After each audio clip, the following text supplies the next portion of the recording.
convenience is exactly 6 in the morning and the date today is 20th of June 2020 on a Saturday. Please remain seated with your seatbelts fastened until the aircraft comes to a complete stop and the fasten seatbelt signs are switched off. May we remind you to check areas around your seats for items you might leave behind. For passengers who need assistance, please play last. Our cabin crew and ground staff will be happy to assist you. On behalf of Captain Rizal and the rest of the crew, thank you for flying Philippine Airlines, the heart of the Filipino. Mabuhay at maraming salamat po.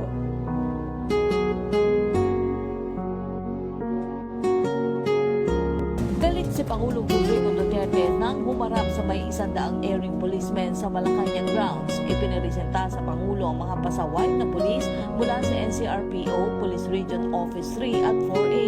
Patay ang walang kalaban-labang mag-ina matapos malapit ang pagbabarilin ng isang pulis Parañaque sa barangay Kabayausan, Paniki, Tarlac kahapon.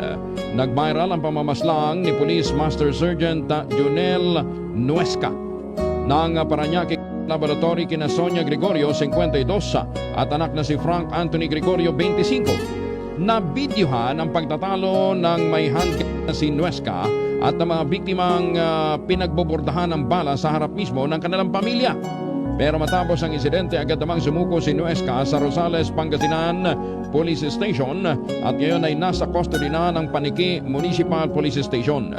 Ayon sa Tarlac Provincial Police Office, isa sa mga tinitinang motibo ng pamamaril ng naturang pulis ay away sa lupa. Alam mo, hindi ko maintindihan kung kayong mga kriminal na papasok sa pulis. Alam mo, sana ang pulis maganda ang reputasyon. They have improved on their image a lot. Tumaas na yung respeto ng taong bayan sa ating mga pulis.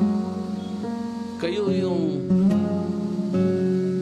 ang salot ng kung ano, hindi mo intindihan kung Kabilang sa mga kaso ng mga iniharap sa Pangulo ang kidnapping, rape, robbery, extortion, illegal drugs, non-appearance on court duties, grave misconduct, and non-performance of duties.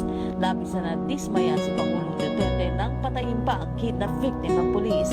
Babala pa ng Pangulo na may sarili siyang special unit na magbabantay sa mga pasaway at tiwaling pulis. I will review your cases. Kayong may mga kasalanan na sindikato sa droga, sindikato sa korupsyon, meron akong special unit.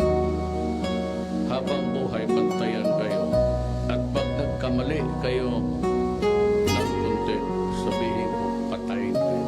Isang Pangulo mainam na huwag na magpiyansa ang mga ito dahil mas ligtas anya ang taong bayan kung sila ay nakakulong. Kayong doon sa may kaso, huwag na kayong mag-bail.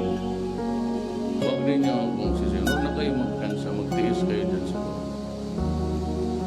Mas saver ang Pilipinas kung nasa loob kayo.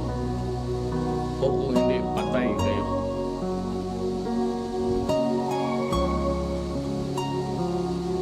Ang sunod ko sabi noon, na ito mga kriminal. Ang kantang ito ay para sa Commission of Human Rights.